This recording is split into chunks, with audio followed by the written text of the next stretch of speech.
We're very fortunate to have with us today Gideon Rachman. Mr. Rachman is the chief foreign affairs columnist for the Financial Times, where he writes a weekly column as well as feature articles on international politics.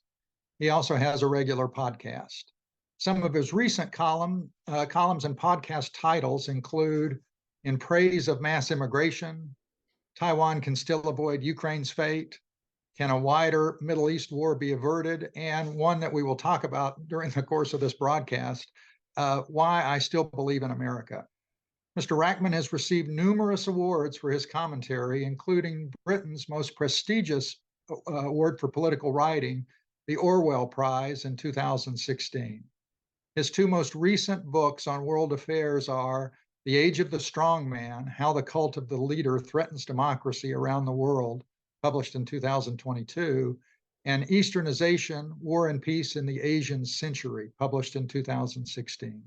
He's a regular commentator on, amongst others, the BBC, CNN, and NPR, and is also a regular public speaker, as he is today, for before many academic and business audiences. So, Gideon, welcome, and thank you for taking the time to be with us today. Thank you very much, Brett. No, it's good to be with you. We're going to ask for Gideon's perspectives on some of the bigger trouble spots in the world and then open it up, as Nancy said, for questions. So please do put your questions into the QA format and we'll get to them in the second half of the program. So Gideon, I'll just jump right into it if it's okay. With pleasure. Taiwan had an election a couple of weeks ago in which the Democratic Progressive Party prevailed with a plurality of roughly 40% of the overall vote. And the new DPP president of Taiwan is Lai Ching-te, and he is known for his staunch pro-independence stance relative to China. So to kick things off, what are the prospects for China taking a more aggressive, maybe even a militaristic approach to reunification in light of this recent election? And coupled with that, what should the US and its allies be doing to deter China from going in a more aggressive direction? Well, thanks. I mean, I think the election was not welcome in Beijing, but I don't think entirely surprising to them. And certainly talking to Western national security officials just before the vote, when most of us thought that William Lai, the DPP guy, would win, they didn't expect an immediate crisis. Which is not to say that China will ever take the threat of invasion off the table, and indeed they may be building up to something, 3 or 4 years down the road. But the assessment is that Xi Jinping has told the Chinese military to be ready to invade Taiwan in 2027, i.e., not now, and also ready to invade doesn't mean that they will do it. He wants the capability by then. So the crisis would come a bit too soon for the Chinese. And if you look at their reaction, it was quite interesting. They said, well, Lai won the presidency, but the DPP lost a lot of ground in the Taiwanese legislature. So therefore, they're not doing that well, really. And in a funny way, that's them putting a sort of positive spin on it, because they're saying that the anti-independence forces in Taiwan are still strong, and therefore, they haven't crossed the tipping point where China, as they would see it, has no option but to invade, to preserve this, what they regard as almost a sacred goal of the reunification of Taiwan with the mainland. I think in the longer term, however, there is cause to worry, because Xi's rhetoric on Taiwan has been more aggressive, and if you couple that with in particular, incidentally, he has said that this is not an issue that can keep being passed down the generations. It has to be resolved sooner rather than later, and that is alarming. And you couple that with a really massive Chinese military buildup over the last 20 years, so that China now has a larger navy than the US Navy. I mean, in numbers of ships, in terms of tonnage and sophistication, maybe the US Navy is still bigger. But on the other hand, if there were ever to be a confrontation, this is just off the coast of China. It's halfway around the world for the United States. So what should the US be doing to try to prevent this?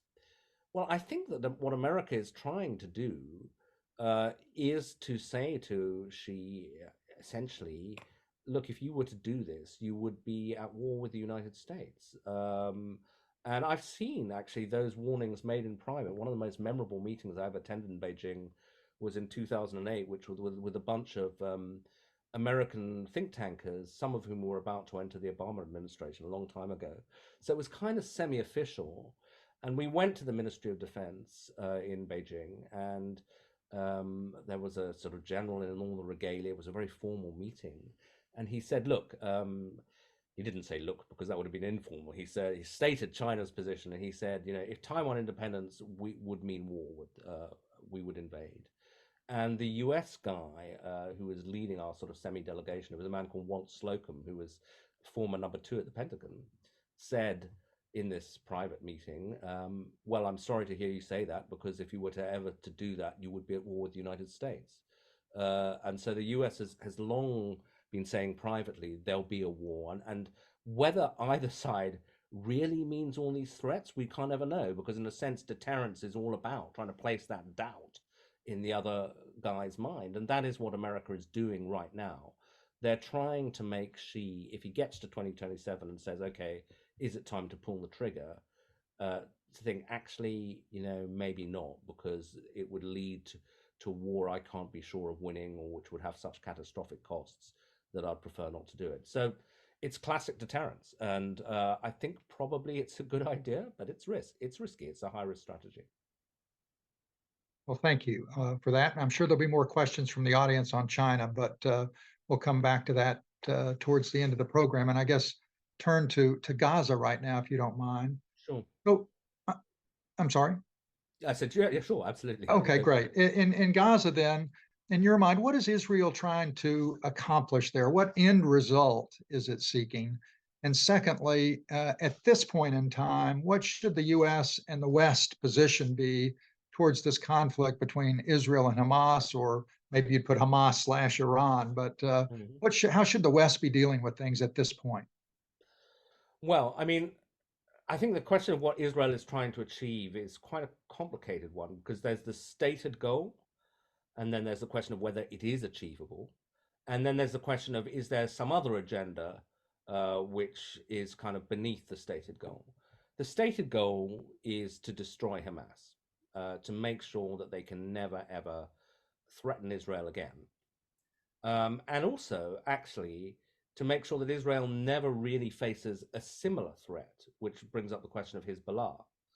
And right at the beginning of the conflict, we, I think, know that Israel was seriously thinking about opening a second front and going after Hezbollah, who are based in Lebanon, because much like America after 9/11, the Israelis sort of said, we can no longer tolerate kind of risks of a sort that we accepted before.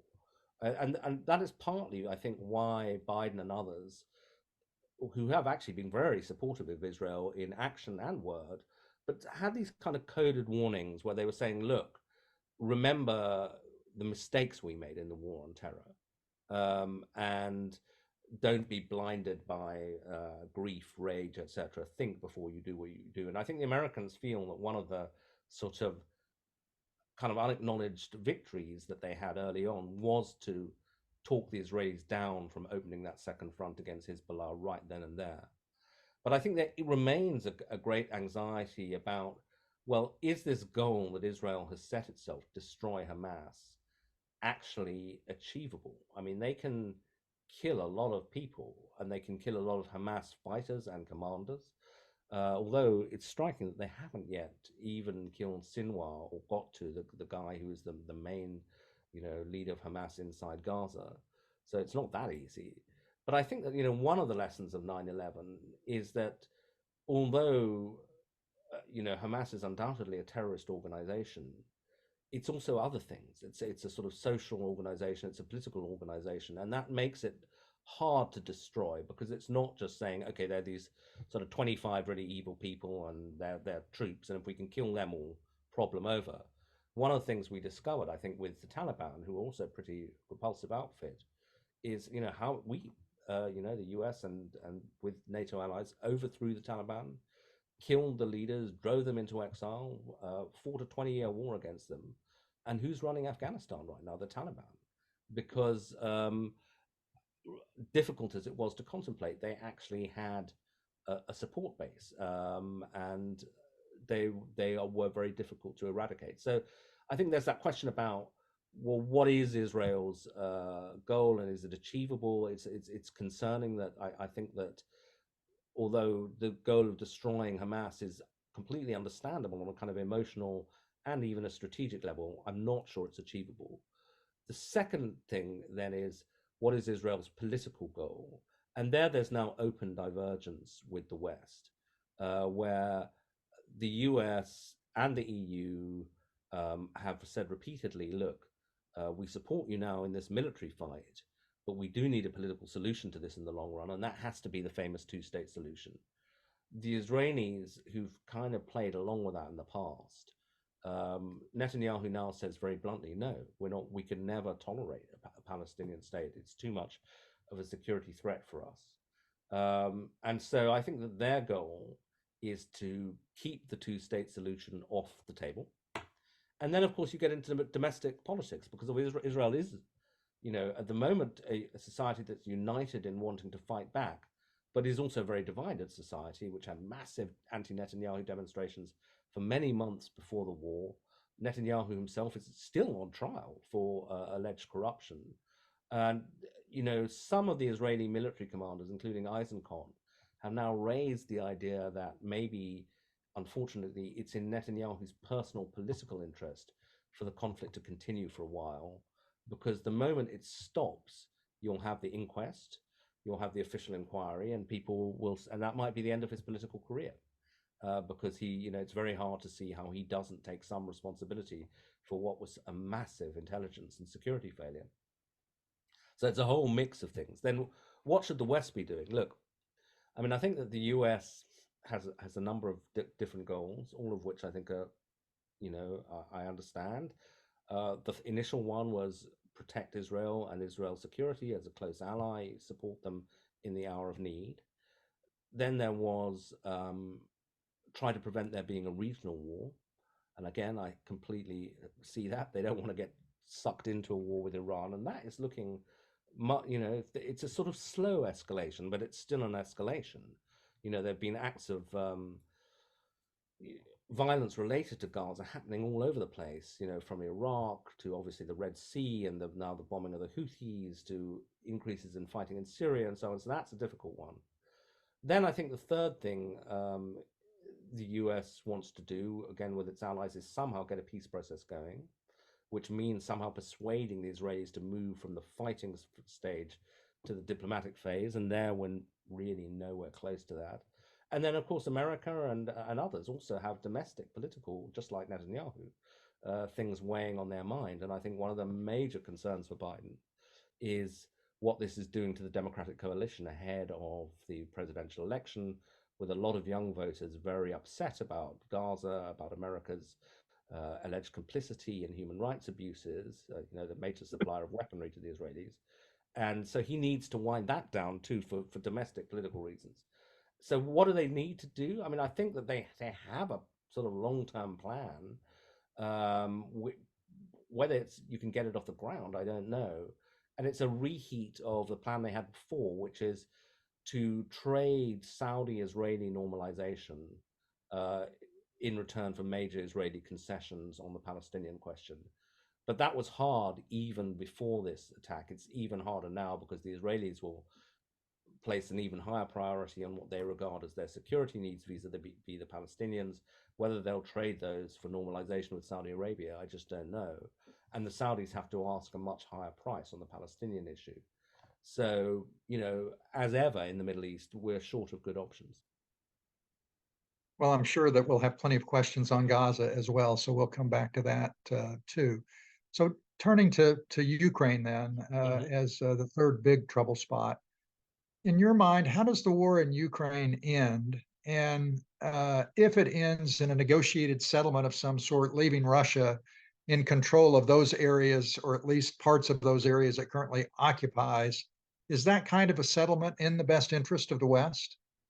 Well, there's a lot of disagreement about that. I think that There is a real risk, actually, which I think is underplayed, that this year could be a very good one for Russia. You know, the war has basically gone disastrously wrong for them in the sense that Putin expected to win very easily. The troops that were, you know, defeated in the battle for Kiev had ceremonial uniforms packed into their backpacks because they expected to be doing, you know, a victory march through Kiev within days. And instead, 2 years later, they're bogged down. They haven't even been able to keep Kharkiv, which is 30 miles from the Russian border. They've lost, you know, maybe 200,000 people dead and wounded, you know, which for a country in demographic decline like Russia is a disaster. But unfortunately, they have reason to hope. And the reason they have to hope is firstly that the much ballyhooed Ukrainian counteroffensive basically failed. They were not able to make the big gains that a lot of their supporters and they themselves obviously had hoped they could. And you know, after the successful recovery of Kherson and Kharkiv and so on, people had thought maybe they really have a good chance, and the Russians, you know, the Ukrainians are just a better army than the Russians. But it turned out they weren't able to do it. And then I think the other reason is that there's a wavering in Western support for Ukraine, and in particular, um, in the supply of money and weaponry. And Ukraine is already having to ration shells on the front line because the stuff is not coming through. And when I was last in Washington in November, you know, talking to some of the senators involved in the vote, one of them said to me, "Look, if we can't get this stuff, an agreement on a new package of military aid to Ukraine through by the new year, they're going to be in really serious trouble quite quickly." And that was also the view of people in the Pentagon. And you know that package has not gone through yet, and you're already feeling the effects on the front line. So you know, for obvious reasons, people don't want to talk up the potential weakness of Ukraine now, but I'm sure the Russians are aware of it. So there is a risk that basically the Ukrainians run out of, you know, weaponry or some key categories of weaponry, and therefore they're very vulnerable, and that we wake up to it too late. So I think it's possible that Russia makes a breakthrough this year. Um, but, you know, then the question is, well, peace negotiations and so on. And this has always been a very divisive thing in the West, um, because there are several schools. There's a very hawkish school which said, you know, first of all, it's kind of immoral to ask the Ukrainians to trade territory. Um, you know, why should they do that? They were the subject of aggression. And also, what happens in those occupied territories is very ugly stuff. You know, the um, torture, murder, the deportation of children, their forced adoption by Russian families. It's, you know, are you really prepared to say, okay, fine, we'll just accept that? But also, the Hawks say, and I think they have some reason to argue this, is that there's no particular reason to believe that if Putin did accept a ceasefire, that he wouldn't be back in 2 years' time. You know, this was the record after 2014. You had the annexation of Crimea, and then you had kind of fighting in eastern Ukraine and the Minsk Accords, which seemed to kind of calm it down a bit. But Putin was in a peace process for a very long time, and in fact, de facto, the West had accepted the annexation of Crimea, but he came back. So that is a fear too. The trouble is that the other argument, which is okay, well then let's just keep fighting, also has its weaknesses because we don't know how long Ukraine can continue to bear these costs. We don't know even if the sort of strategists in the West say, well, we should keep fighting, whether they can maintain the political support for that, the kind of thing I was discussing earlier that's happening in Washington and to some extent in Europe as well. So just saying, oh, well, you know, we're never going to have peace talks may not be realistic. So it's not a very optimistic moment in Ukraine, I have to say. Well, on that not so optimistic departure, let me move on to a couple of just really broad questions, if you don't mind. Sure. Would you, from your perspective, and perhaps from an EU and British perspective, would you give us a quick assessment of the Biden administration's foreign policies, especially perhaps as it relates to global trouble spots and to shoring up American credibility with its alliances? Well, I mean, I think that, you know, there's no doubt that certainly in Europe, Biden's victory was welcomed because people were scared of what Trump might have done in a second term, and they're getting scared again what he might do if and when he does get a belated second term.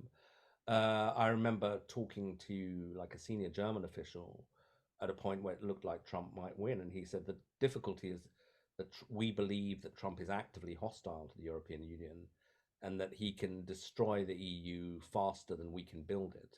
And how would he do that? Their fear was that he would make alliances with other populist nationalists within the EU, in particular people like Viktor Orban in Hungary, or maybe next time around, say Meloni in Italy, or Fico in Slovakia. There's a bunch of people you could work with. The former Polish government, who actually have just lost, were close to Trump, and that would sort of weaken a lot the EU's cohesion and begin to sort of pick the EU apart. And then there was the much more sharp security fear, which was what if Trump were to ever pull out of NATO, which maybe we'll come back to in a bit. But so there was a broadly speaking and also people dislike Trump's protectionism. So broadly speaking, there was a welcome for Biden. And I think that remains in the sense that he's a much more conventional American president in his commitment to the transatlantic alliance. I think that people felt they did a very good job of Ukraine initially in rallying the alliance, giving it leadership, but listening to Europeans perhaps a bit more than Trump might have done. But that said, I don't think anyone thinks it's an unblemished scorecard. Afghanistan was a disaster.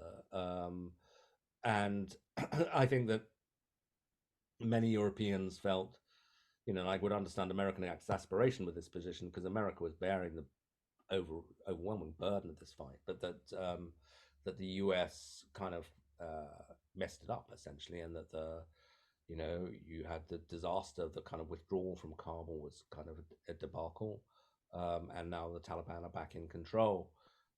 So that was not good, and I think obviously it damaged Biden domestically as well. Following the opinion polls, I think the point where Biden's approval ratings begin to sink really quite fast is after the fall of Kabul. So that is a big black mark they'll never erase. As I say, I think Ukraine went much better, at least initially. And in terms of the sort of economic agenda, I think the Europeans have found some of what Biden has done quite hard to stomach in terms of the big subsidies for American industry, in particular electric vehicles and that kind of thing. Because in a subsidy race, the Europeans really can't match the US. Individual countries could, provide big subsidies, and Germany, for example, is doing that. But the trouble is that the EU has its own very elaborate anti-subsidy regime, because if you allow, say, Germany to subsidize its domestic industry, it undermines the EU single market. So they could end up in court. So this move towards industrial subsidization, which the US has pushed for, is, I think, very controversial in Europe. And the Americans are very aware of it. I've had the administration reach out to me on this particular issue, repeatedly. I mean, on other things, they're not necessarily desperate to talk, but they would, actually contact me. I mean, people like Sullivan, right up to Sullivan, to say, we want to kind of get our story across, because I think they understand the difficulty of persuading Europeans of the new American turn to industrial policy, and that it's not necessarily all bad for Europe. I think they've done they made some progress in that, partly because the current head of the European Commission, Ursula von der Leyen, is probably the most pro-American European Commission president there's ever been. And that in itself is quite controversial in Brussels. I remember last time I was there, some of her opponents describing her to me derisively as the vice president of the United States, more than Kamala Harris, because she was so in tune with the Biden administration. Now, you probably wouldn't expect that to last into a Trump administration. So I think, broadly speaking, there are individual disputes over trade, there are disappointments over Afghanistan, but partly driven by fear of Trump and what he might do. There's this sense that we got to try and work with the Biden people. Well, Lee, I did want to bring up before, and we'll turn it over to Q&A just in a couple of minutes, but you did have a recent blog post entitled "Why I Still Believe in America." And would you mind just giving our audience Okay. your thoughts on relating to that column? Yeah, sure. I mean, the reason I wrote it is partly because this sort of growing panic in Europe about, oh my God, what if Trump comes back? What does that mean for us? Is that the end of America as what we've grown used to, the America that was the leader of the free world? And I think in a very real sense. And it was leader of the free world, is leader of the free world, in I think two distinct ways. The first, through this network of alliances, NATO being foremost amongst them, but also as a kind of example, as a country that preached the virtues of democracy and practiced them, for all the difficulties and problems of America over the years, the US has been played that role. And you now have the prospect of a Trump presidency, and Trump has been at times much tougher on democratic allies like an Angela Merkel, and quite, indulgent towards Vladimir Putin. Admittedly, before the Ukraine war, it'll be very interesting to see what his relations with Putin were like if and when he gets back in. And as you know, in the US as well, there are people who believe that Trump is planning to essentially undermine American democracy, to institute some kind of dictatorship. And Trump himself has kind of played along with this. I'll be a dictator, but only on the first day, and then whatever. So um, he's hinted at that. But what I meant was, firstly, I believe in America as the leader of the free world. But secondly, that I even if you took the worst case scenario, which is that Trump means it, that he intends to, he has an anti-democratic agenda. And I think he's so unpredictable that I don't think you can be certain really of where he'd move in any direction. But let's say we take that worst case scenario. I just don't think it's possible to destroy American democracy, even for a powerful American president, uh, backed by, a lot of people who really believe in his agenda, to do that over the course of 4 years. So that, I mentioned Viktor Orban, who Trump has praised actually quite recently, where he said, he's a very strong guy and people like a strong man leader. And again, that's the kind of thing that sets alarm bells ringing amongst some people, because Orban has been, to be fair to the guy, he's won elections, but he has also kind of dismantled a lot of the checks and balances of a democracy. The media in Hungary is either owned by his allies or very, very state controlled. He's changed the constitution. He's packed the courts, and in fact, he's being sued by the EU, even though he's a member of the EU, for destroying the rule of law in Hungary. Could you do? But Hungary is a place of only 10 million people, without a very entrenched democracy, and without all the constitutional safeguards of the United States.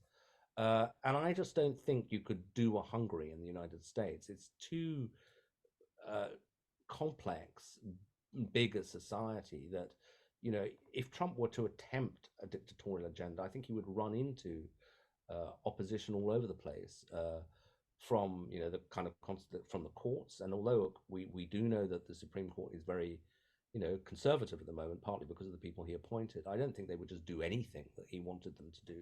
Then you have all the at a federal level, as we know, because Trump has got legal troubles in New York and Georgia.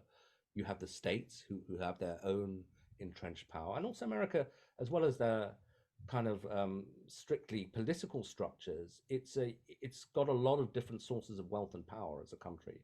And I just don't think that any person, leave aside Trump, could come in and bring all those sources of power, to heel in 4 years. I don't believe it would happen. I think it would be more like, say, maybe a Brazil, where Bolsonaro came in. He did a lot of things that people disliked, but in the end, he wasn't actually able to seize control of the system, even if that's what he might have wanted to do, and he then lost an election.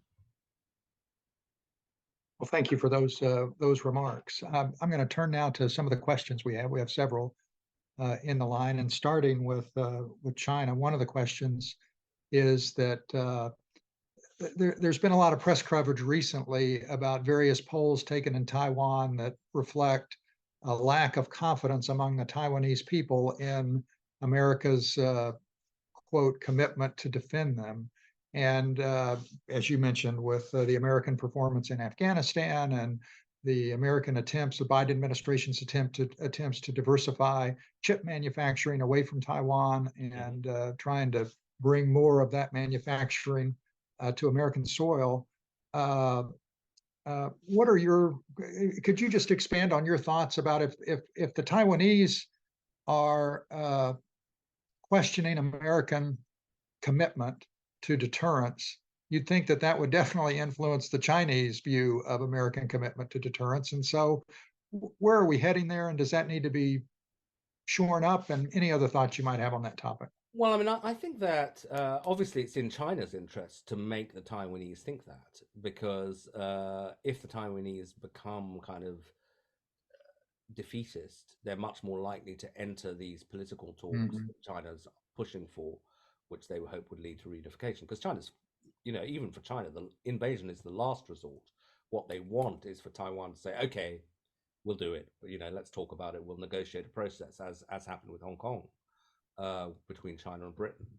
Um, I think actually, the Taiwanese are right to doubt, to have some doubts about it, because actually the policy is and has long been one of strategic ambiguity. America has never, with some qualifications, just until recently, ever said in public they would fight to defend Taiwan.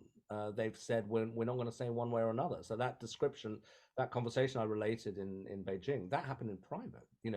You've not had a Pentagon official stand up and say publicly we will fight.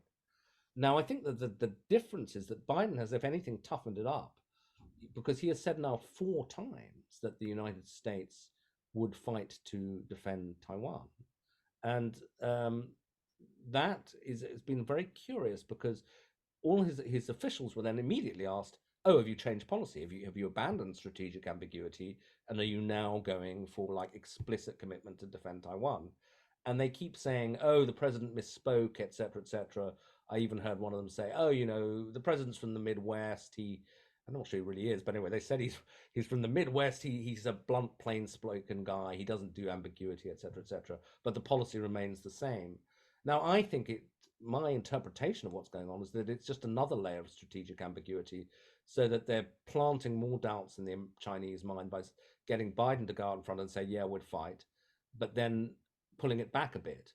And why are they doing that? Because if they were to formally change the policy, the Chinese could say, "You've departed from all our agreements, you've changed the status quo, and therefore we'll change the status quo, and we will, we have to respond." So the Americans are sort of planting doubts without formally changing the status quo in a way that China might regard as a provocation. It's a kind of very complicated balancing act. But I think that it's probably wise, because I think that um, it is possible to put the Chinese in a position where Xi, who is a classic strongman leader who cannot afford to lose face, is massively criticized on the one bit of Chinese communications that is sort of a little bit free, which is Weibo, the social media, where there might be, backlash if China was seen to have not responded to a strengthening of American support. And I think that, for example, the Chinese response to Nancy Pelosi's visit, arguably permanently slightly weakened Taiwan's position, because after that, China ramped up to its military crossings of thresholds and so on, and they haven't really pulled it back since then. So, I don't think that the US is, it's a very hard calibration act, and maybe only historians will be able to judge whether they got it right. But I think that they sort of inch towards strengthening the commitment to Taiwan without doing it in such a way that it provokes a major crisis. And so far, I think that's more or less worked. And just a final footnote, of course, one of the Americans' anxiety is that maybe the Taiwanese themselves, don't want to fight. That they found it very difficult to conscript people into the Taiwanese military. And I have some sympathy. It's a comfortable middle class society. Kids don't want to do 2 years in the army preparing to be killed on the beaches. So there's a tendency to sort of look away, and the Taiwanese military likes buying very elaborate defense systems, whereas the Americans are sort of saying to them, look, you should be investing in things that more or less allow you to fight a guerrilla war rather than the very high end stuff. So there are tensions within that relationship. We have a couple of questions relating to what's going on in Gaza and especially about Iran. Could you comment on what you think some of the Iranian wider goals are with regard to the Middle East, and given those goals, what the U.S. and the West ought to be trying to do about those goals in order to thwart them in some sense? Yeah. Well, that was always one of the big question when this whole thing started. What does Iran want? And I think the US was initially quite relieved because they felt that although Iranian rhetoric was very heated, they were actually doing the minimum. That, for example, they did not unleash Hezbollah, really. And if this was like the final confrontation with Israel and the West, they would have done that. And the reasoning is that the belief is that for Iran, Hezbollah is an insurance policy, in the sense that they're worried that we're going to attack them. And if they've got this massive army on Israel's borders that is so well equipped that it could shell Israel and basically force the entire Israeli population to live in bomb shelters for a long time, that's a big Iranian deterrent. So they want to keep that up their sleeves. But of course, one of the things about these kinds of conflicts is that they never come out quite how you'd gamed it. So, one of the scenarios that people have always been worried about is, okay, let's say, I should just backing up a little, but I think Iran, gets a lot of its prestige in the region and a lot of its sort of ideology at home from this idea that it's leading the axis of resistance, and these are the Iran-sponsored groups: Hamas, Hezbollah, various militias in Iraq, and Syria, and that if they just do nothing, they kind of lose prestige, and so they probably felt they have to do something. Now, one of the things that people had always been worried about was, what if they were to blockade the Straits of Hormuz, which is where most of the oil that goes out to the world from the Gulf goes through. But if they were to do that, if the Iranians were to do that, that would be a direct act of war, which would probably lead in fairly short order to a military confrontation with the US and allies. So they haven't done that. But what they've done instead is to use one of those proxies, in this case, the Houthis in Yemen, to start attacking shipping in the Red Sea. And so, talking to people who are much more expert on this than me, they don't think there's any question that this is autonomous action by the Houthis. This is under the orders of Tehran. But it's useful for Tehran because it gives them deniability, which is that they can say, well, this is a militia in Yemen. It's not us. And so, and in a funny way, it's because I think the US and the Europeans do not want a war with Iran. It's not really in their interest to say, this is Iran, this is basically an Iranian aggression, because then that's the question is, well, what are you going to do about it? Are you going to go directly after Iran? So what we are doing now is going after the Houthis. Incidentally, as a sort of footnote, the Saudis are rather pleased about this because for years they have been criticized for a very brutal kind of Gaza-style war on the Houthis in Yemen with a lot of civilian casualties, and they've always said, you guys don't understand what it is we're facing. So to find the West actually quite animated about the threat from the Houthis suits Riyadh. But I think that none of America's allies in the region, and the Saudis, the Qataris, etc., the Gulf, the Abu Dhabis, UAE, etc., want a war. They all deeply fear a war with Iran.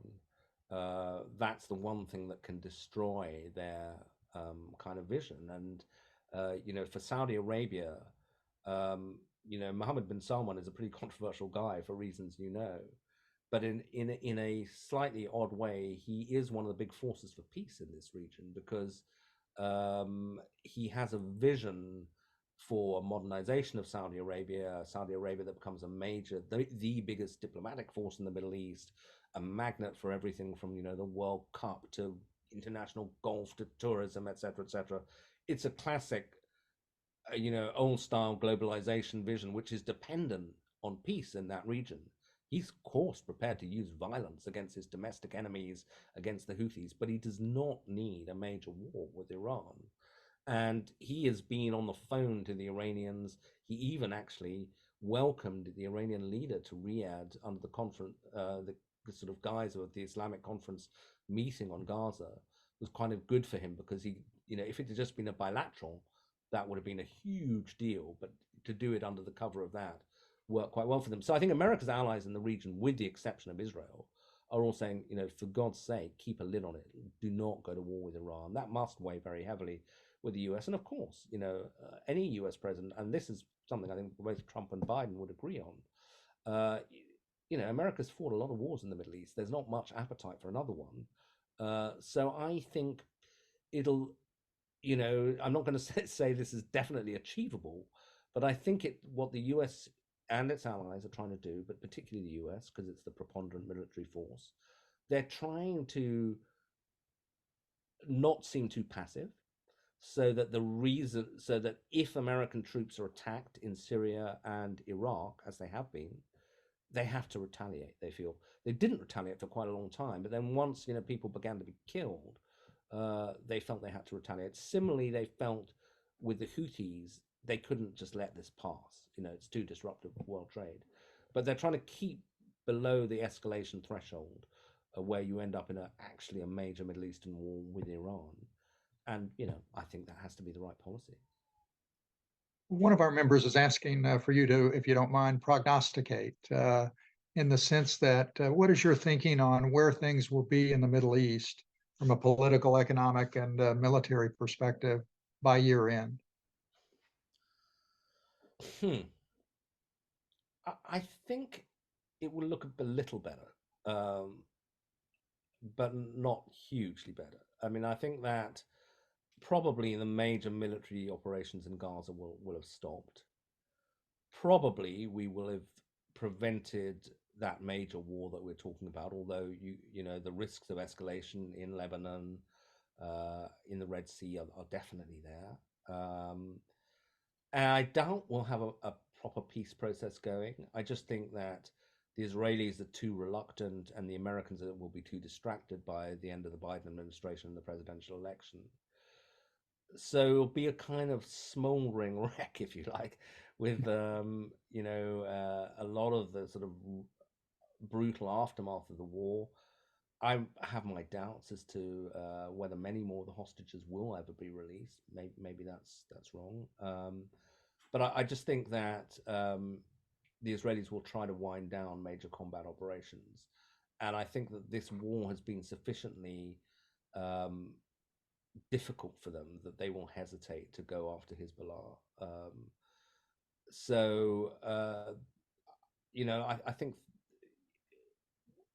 it's only when you get to that cessation of hostilities that you can gradually begin to rebuild back to something that is more sustainable, more peaceful, more positive.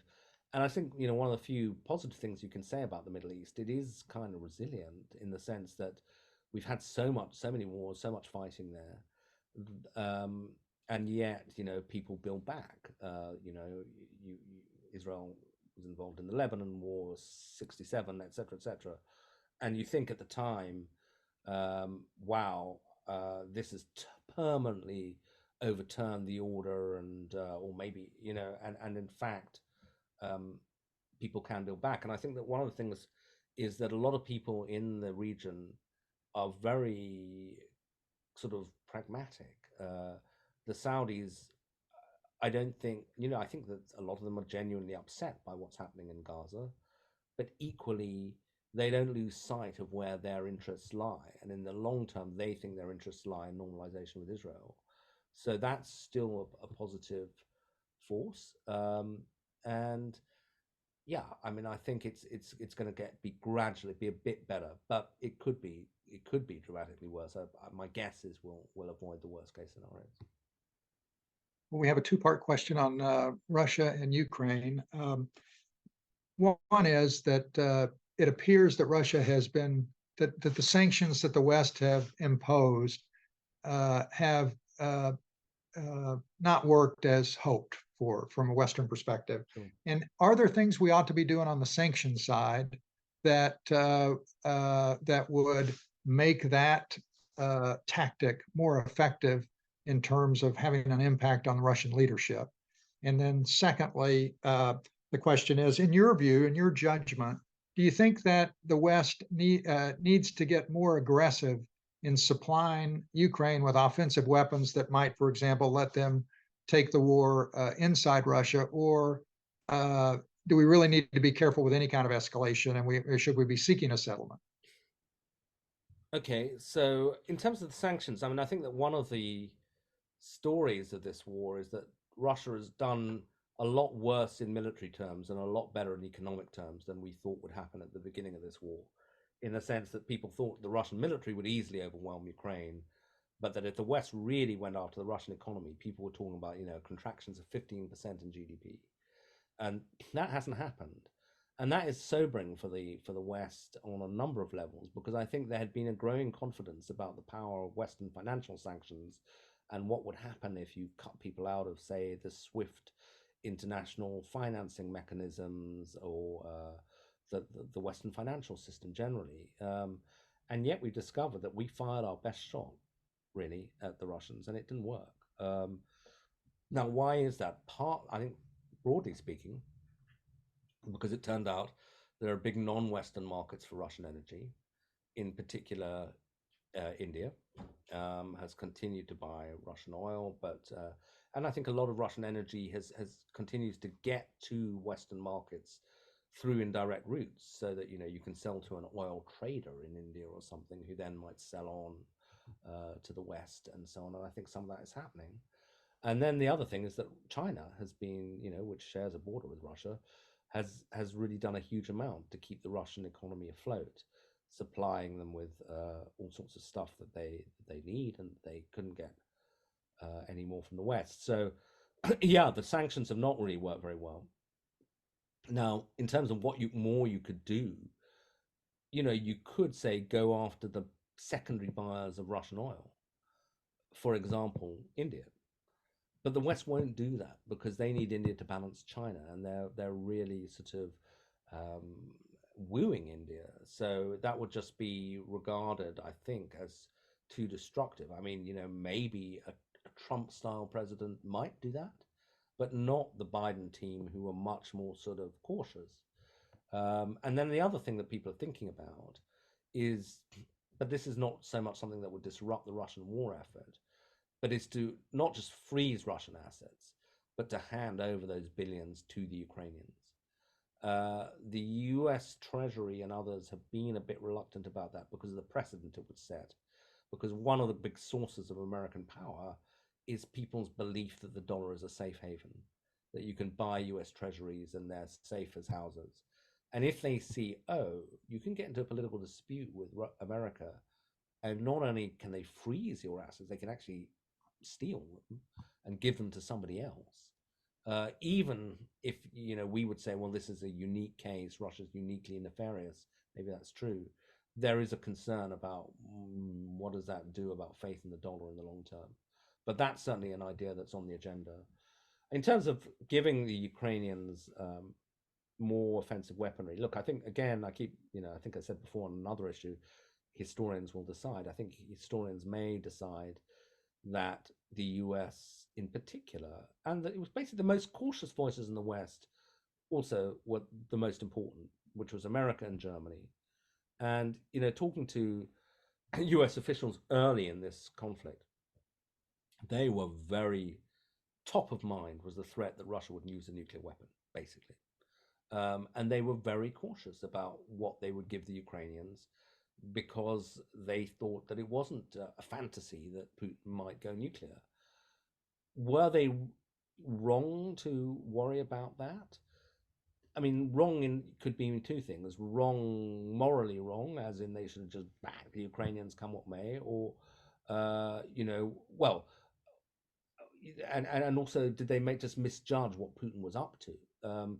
It may be that they were bluffed partly by Putin, that he was never really going to use a nuke, but use that threat to limit the aid we would give to the Ukrainians.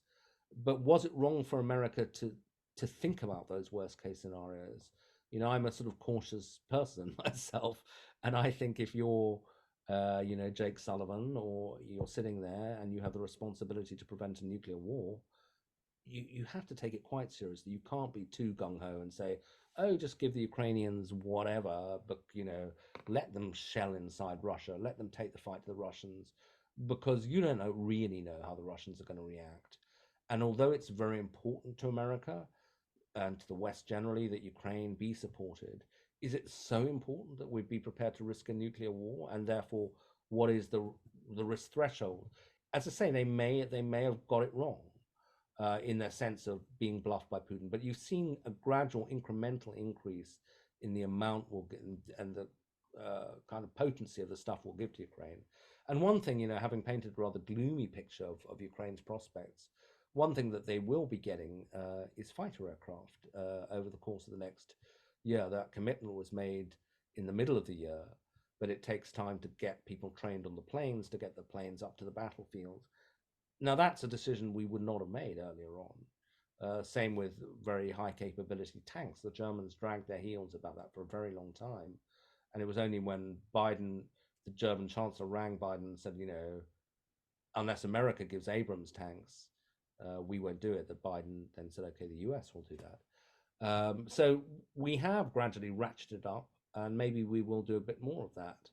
But unfortunately, as our assessment of the risks we can take in terms of escalation has grown a bit bolder, so the political support for the war in financial terms and political terms has weakened in the West. So maybe the two things are sort of just not been aligned at the right time. Right. Well, let me ask two things that we haven't touched on, and this may take us close to the end. One is the recent NATO expansion with Sweden and Finland joining NATO. Could you comment briefly on how you view the significance of that? And assuming it is significant, which I'm sure it is that something that caught Putin off guard? Was that something that he didn't expect as a real possibility? Yeah, I mean, I think the whole thing caught Putin off guard. I mean, of course, like all strongman leaders, he can never accept that he made a mistake. But if you'd told him, this is where you'd be, I'm pretty sure he would have been horrified. And the Swedish and Finnish accession to NATO just reveals the completely counterproductive nature of what he's done, because this war was ostensibly fought to prevent NATO enlargement, but it's actually provoked NATO enlargement. These were two countries that are traditionally neutral. Sweden for centuries, Finland because of the Cold War and its sort of position close to Russia, it never dared join NATO.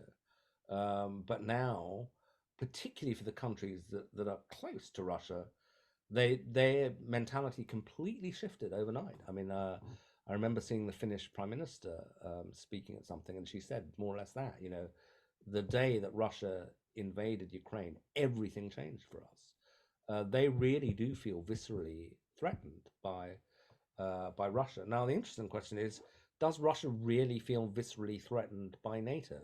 They say they do, and they say that's why they had to do this in Ukraine. But my sense is actually the real reason that Putin invaded Ukraine was that he felt that essentially this is ours, this is Russian territory. And not that he thought that the West would launch an invasion of Russia from Ukraine, but more that he thought that Ukraine was being drawn into the Western orbit culturally, politically, in ways that were becoming irreversible. And that if he didn't act now, he'd go down as the Tsar who finally lost Ukraine. and he wasn't prepared to tolerate that. But I think the Russians, I mean, they can be pretty paranoid at times, and you should never underestimate that your opponent may believe some really crazy stuff, and that can be quite dangerous what they believe, because you think, oh, nobody could any possibly believe that. So that you do hear Russians advance incredibly paranoid theories about the world and what America intends. But I think that Putin is actually on the more rational end of things, and I think he must know that that NATO is a defensive alliance and was not going to attack Russia. But it's even as a defensive alliance, it's now a stronger alliance, because Finland and Sweden are, advanced industrial countries, middle-sized countries with proper armies, proper defense industries. It's not good for him that they've joined NATO. NATO's a tougher nut to crack. On the other hand, the one thing he can hope for is, well, if Trump were to come in and do what, for example, John Bolton, Trump's former national security advisor, has said he'll do, which is withdraw the US from NATO, well, that would be far more significant than Swedish or Finnish accession. A good point. We have 2 minutes left, and I'd like to sneak in one question that we haven't talked about at all, if that's okay. And that is, would you give us your thoughts on whether North Korea is getting ready to become more of a trouble spot, a greater trouble spot than it's been in the past? Well, it's a there is that risk. There was a very influential, in the world of North Korea watchers article that came out 2 or 3 weeks ago by 2 veteran US handlers of North Korea who are not known as alarmists, both former officials, and they said in very stark terms, North Korea is preparing for war. And they point to a number of things, shifts in North Korean rhetoric. They, for example, stopped saying that they believe in reunification with the South. They now say the South is an implacable enemy, the military build-ups, and so on. So there's some dispute now about what's going on in North Korea. As I say, there is this alarmist school that says, actually, Kim Jong-un may really be preparing for war. Then the bigger school, I think, is that actually this is just what the North Koreans do when they want attention and when they want money. And they always ratchet up the threat so that we have to pay attention to them and that we'll come and buy them off or something like that. So I don't know. I mean, I hope, as I say, there's always a slight danger in assuming your rival is rational, but starting a nuclear war doesn't sound like a great idea from anybody's perspective. So I think it's probably more the latter, that North Korea is just clamoring for more attention and therefore more money and concessions. But I think that whatever the real truth, I do think that over the course of this year, the North Korean issue, which kind of disappeared off the agenda really after the Trump years and the whole fire and fury and the sort of famous meetings with Kim, that it will be back on the agenda over the course of this year, because I think the North Koreans have a frightening enough arsenal and rhetoric to force people to take them seriously, even when there are so many other problems in the world. Well, thank you. Thank you very much. Well, I'm going to bring it to a close at this point. Gideon, many, many thanks for your time today. I thoroughly enjoyed it, and I'm sure that the other SIBF members on this broadcast did as well. So many, many thanks. It's been a wonderful morning, an interesting morning. Thank you so much for inviting me. I enjoyed the discussion.